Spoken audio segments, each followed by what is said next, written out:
This is some photos of Mum. She's beautiful in that, isn't she? Gorgeous. Yeah. I really couldn't have asked for a better mum, really. I just feel like as a person, she's just got the biggest heart, always laughing, always joking, just really strong, really independent as a parent.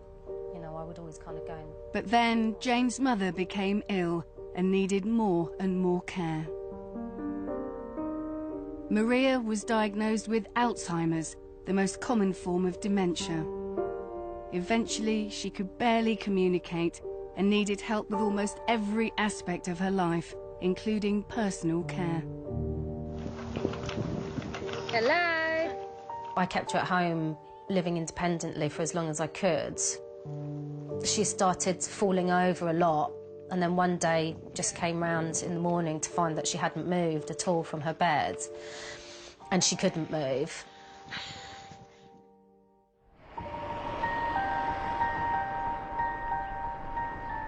Jane reluctantly picked a care home for her mother, a care home called Ash Court.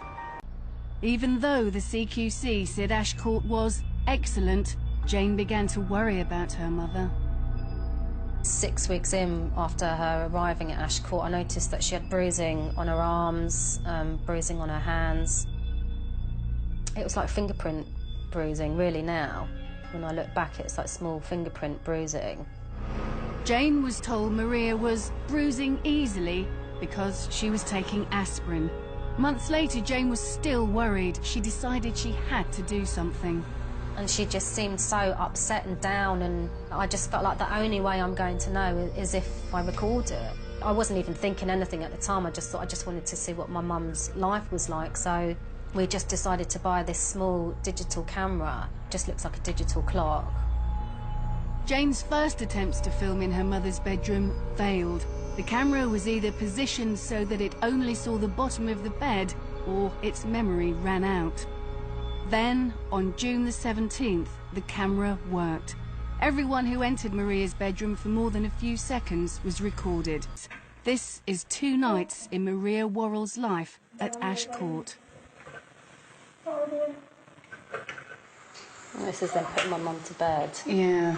At 5:30? Yeah, well, I'm quite shocked it's 5:30, actually. I thought it was a bit later than that. Because normally they would have done sort of 6:37, which is still early, but 5:30 is really early. The 2 carers from the Philippines lift Maria by her shoulders.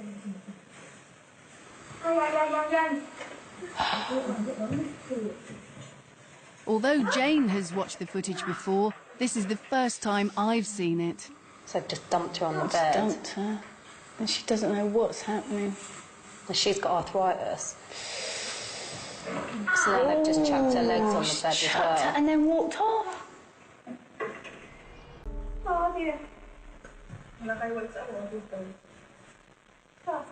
And they're not speaking to you. No, they're speaking in Filipino, but that's because I've never known what they were saying. We've translated what they're saying over Jane's mum. It's unclear what they're talking about.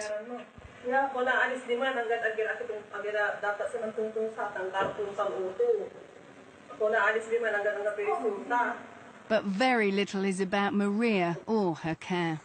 How frightening for her. She looks bewildered. Mm.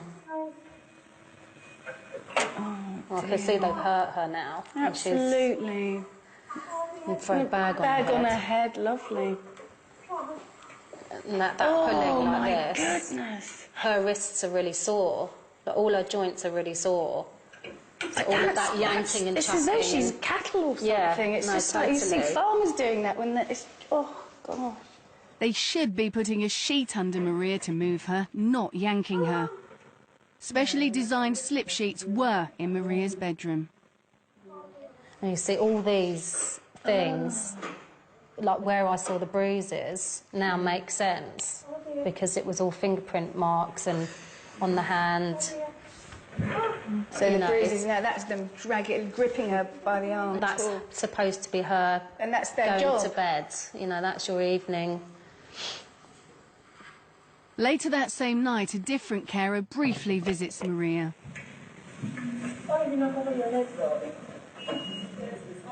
and comes back 40 minutes later with a colleague. There's no greeting for Maria when these two carers arrive to bathe her. So again, there's no sort of, hi Maria, you know, we've come in, we're just going to... They switch the TV on for their benefit. And this is the whole time she's been in bed since 5:30 till now, just lying staring at the ceiling. Nothing. Yeah. 9 hours later, early morning, the same two carers are back, this time to give Maria her morning bath. Maria has been in bed for 13 hours. Yeah, this is the morning. I think it's the same two that you've just seen. So they're probably coming to the end of their shift. The carers start talking about life at Ash Court and their colleagues. They don't paint a happy picture. Because there's no joy, no love. Yeah. While they're talking, Maria tries to resist them removing her sheets, so they pull harder. She's just ripping her Just sheet. ripping the sheets off. The way they just grab hold of her limbs. Look at that, it's just that whole body. They just slapped her away again. Yeah. They soon begin talking about their low wage. What do you expect? And after that, they pay you £6.50 or £6.70. Where you start? Have a good sleep, yeah? Enjoy your sleep. The carer is wishing Maria a good sleep, if only between her morning bath at 6:30 and her breakfast 2 hours later.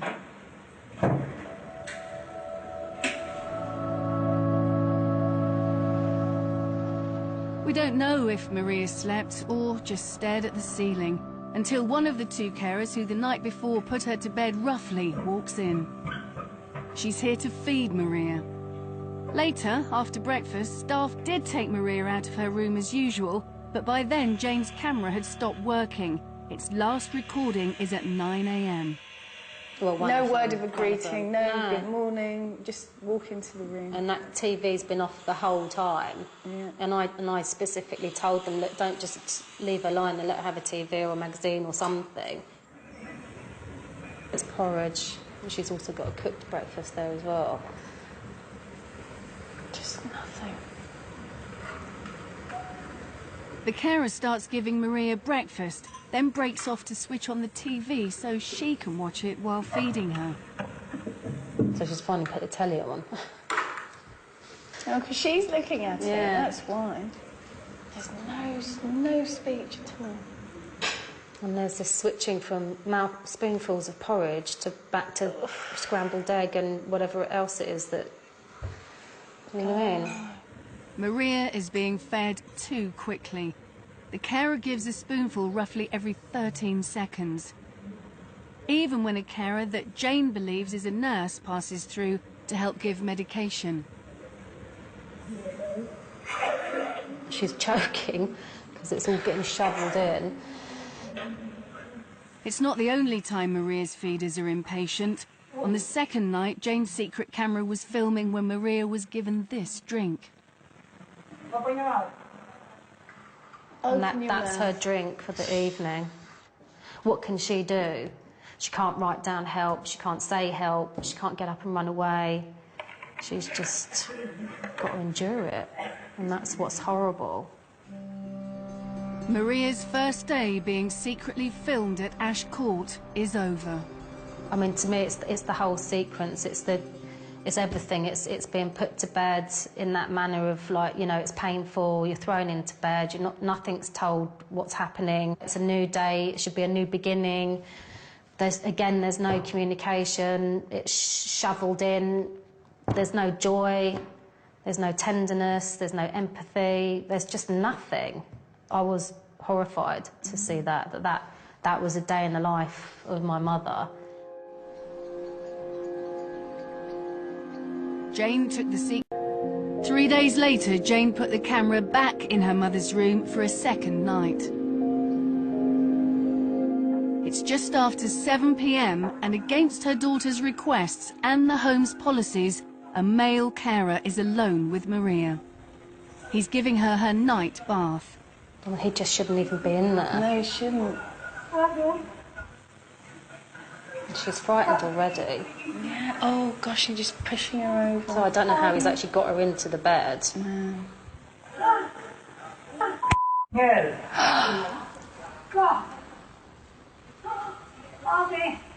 Playing it again, I can't see anything that could have provoked him to hit Maria.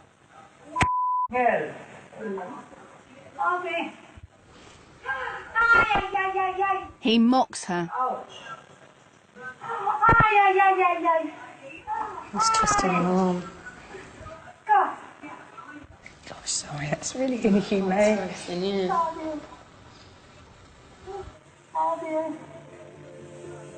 This male carer is 30-year-old Jonathan Aquino.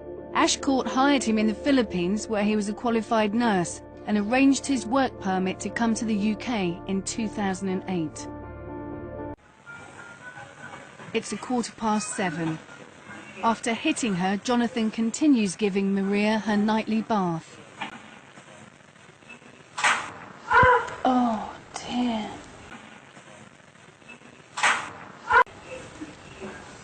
Gosh, I can't imagine what your mother must have been feeling, thinking. Terrified. What can she do? She can't shout for help. And he pulls her off the bed.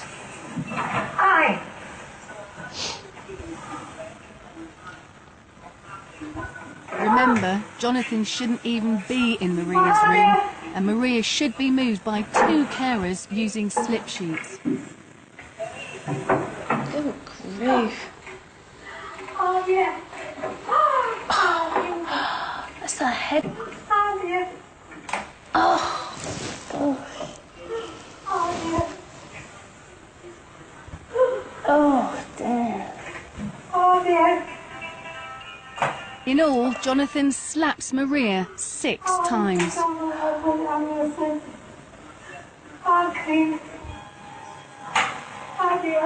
Just one final slap just to make sure.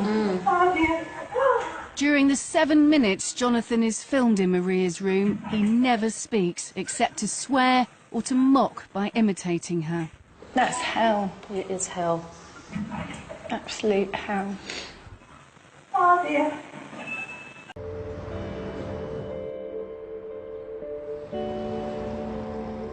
Yvonne Grant lived her whole life in South London. She grew up not far from the care home. She always used to talk fondly of when she was living at home with mum and dad when she was younger, of her sisters. It's the area where she raised her family and worked, eventually becoming head of dressmaking at one of Croydon's large stores. It's December 2012. The X Factor is on the TV. Tonight, it's the X Factor final! 98-year-old Yvonne Grant is finishing a cup of tea.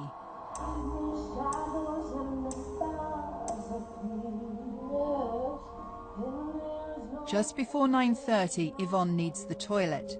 She can no longer walk, but getting to the toilet is really important to her. It's a matter of dignity. She needs help.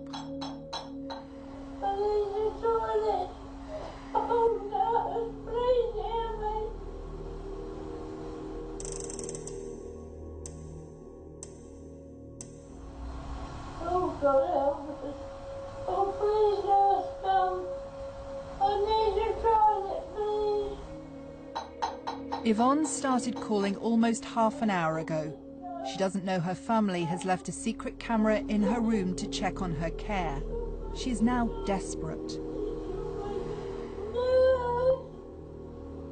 Yvonne is just a short distance from the nurse's station. Staff should know she doesn't use her call bell. She calls out instead. But no one is answering her. Another 18 minutes tick by. Still no help.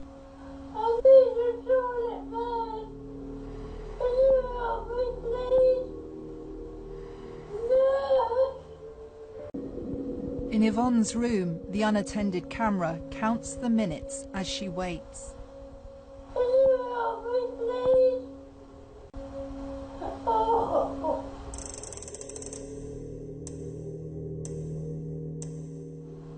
Finally, after more than an hour, a care worker appears. Hello, Yvonne. Her name is Sikovia. Sorry? What do you want? Despite Yvonne's long wait, Sikovia doesn't seem interested in helping her to the ensuite toilet. You're wearing a pad. What do you want to do in the toilet? Well, number 2. Do you? Yes. But you've got a pad here. Yes, I couldn't do it in there. Oh, please. Sikovia and a colleague are telling her to defecate in her incontinence pad, the last thing Yvonne wants. She hated the fact that she couldn't walk to the toilet. She used to say it was so undignified. She would always make sure that she used the toilet. She wouldn't, as she'd say, degrade herself with using a pad. Again, Yvonne has to wait. Could you give us 5 minutes? You will come back. Yeah, we will. No, really.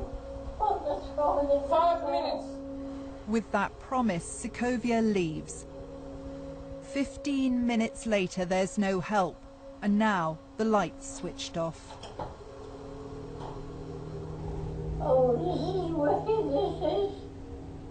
Please let me use the toilet. Oh, God, please.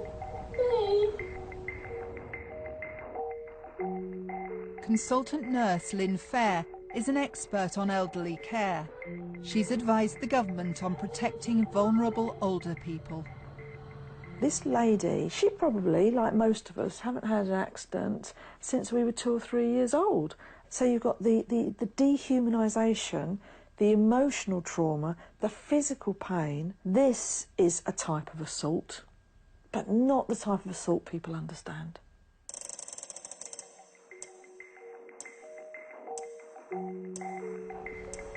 After more than 20 minutes in the dark, an hour and 3/4 after Yvonne started calling out, Sikovia returns with another care assistant. You want to go to the toilet, don't you? You're going to have to help us. No, I want the toilet. In the darkness, they try to make a desperate Yvonne, who hasn't walked for years, walk to the toilet. I want the toilet, too. Are you going to help us? Yes, I want to. They should be using a hoist. When they realise she can't walk, they sound disgusted. Oh. You can't even walk to the toilet. Listen, Yvonne, we've got other people, yeah? They're waiting for us to do. So now, whatever you want to do to the toilet, do it in the pad. They drop her back on the bed and complain they're short-staffed. I want to use the proper toilet. You don't just do it in the pad. When you finish, press the bell, we'll come and change you. That's not what Yvonne wants, and she still hasn't been to the toilet. Oh, this is terrible. She's upset, and again she's alone. Don't shut me in. Please shut me. Don't shut me in. Please. Please don't shut me in. 2.5 hours after Yvonne first called out, a different member of staff, a nurse, finally takes her to the toilet. On that Saturday night, Yvonne calls out nurse 321 times. She pleads for the toilet 45 times and bangs her cup on 26 occasions. Are you ready for this? Morning, Joe. The test of any home and its staff is how they look after residents with the most complex needs. People like Joe Madison. Right, I'm going to get you up, Joe. Oh, they're not fit. I know. Alex is told she's one of the old deanery's more challenging residents. That's Mum at about 15. That's Mum at about 17. Beautiful. She is, she's young stunning. woman, yeah. They're how I think of my mum. I'm very aware of how different she is these days.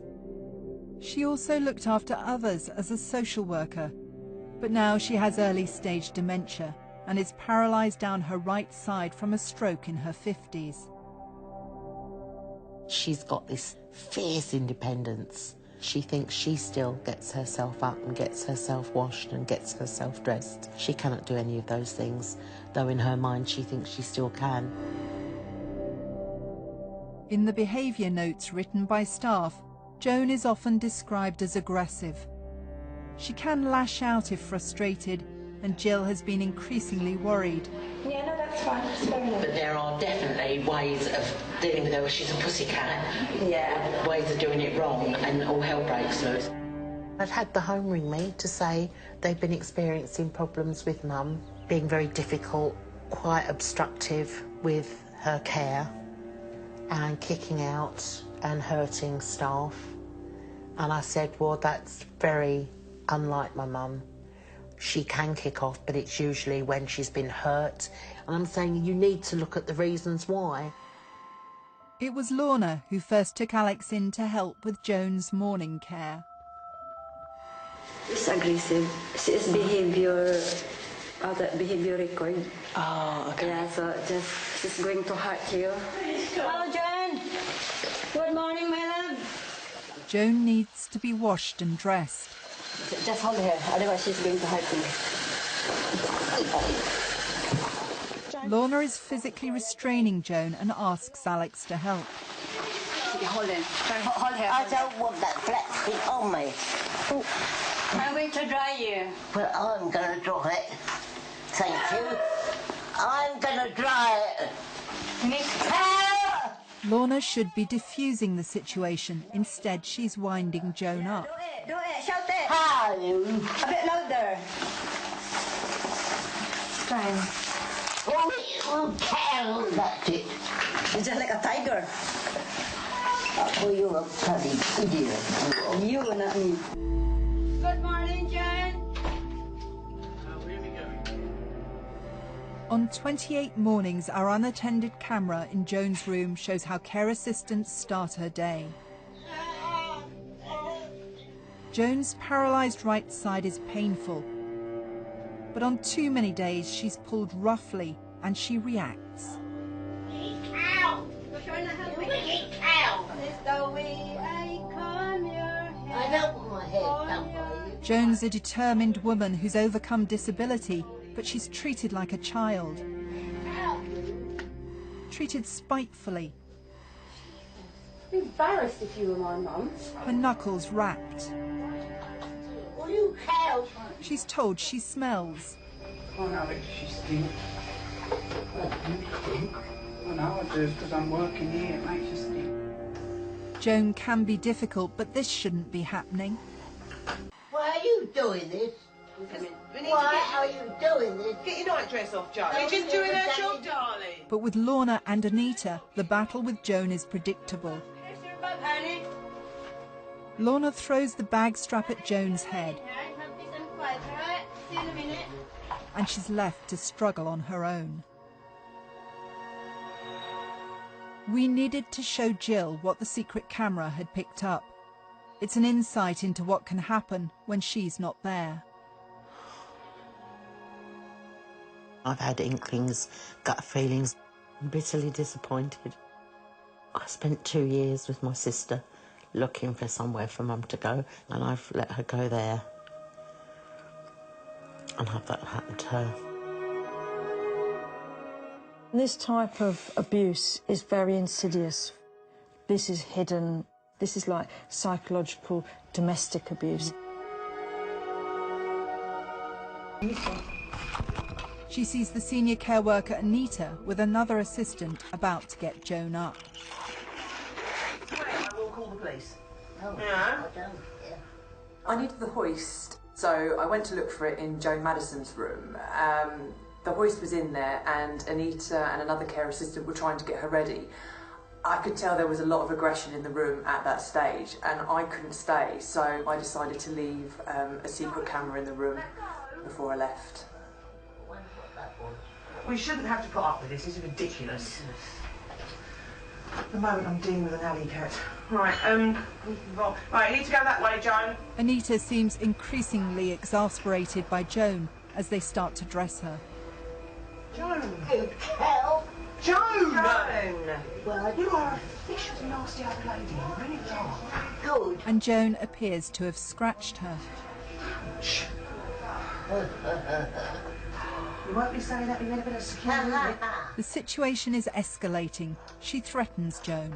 I'm going to make an official complaint. I don't get paid enough to be assaulted constantly. Could you please put that under my head properly? No. No, you need to go under me. Then Anita does this. No! She slaps Joan. Joan! No, you need to go under me. Then Anita does this. No! She slaps Joan. Joan! Did she just slap her? Can I see that bit again? She can. She did. I mean, that's assault. She's just assaulted that lady. But who would believe Joan? Because Joan is labelled by everybody that I've seen so far as someone who's aggressive, she's nasty, she's an alley cat. I feel like I've let her down. I've let everybody down that trusted me. I begged, I pleaded, I fought like a tiger to get the funding to get her in there.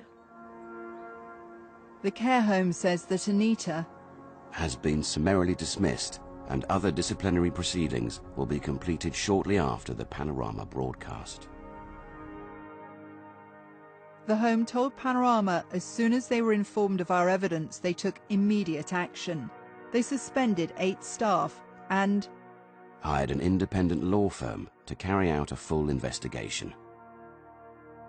Our priority remains the health and well-being of our residents, and we have more than 200 dedicated members of staff who remain committed to the highest standards of care.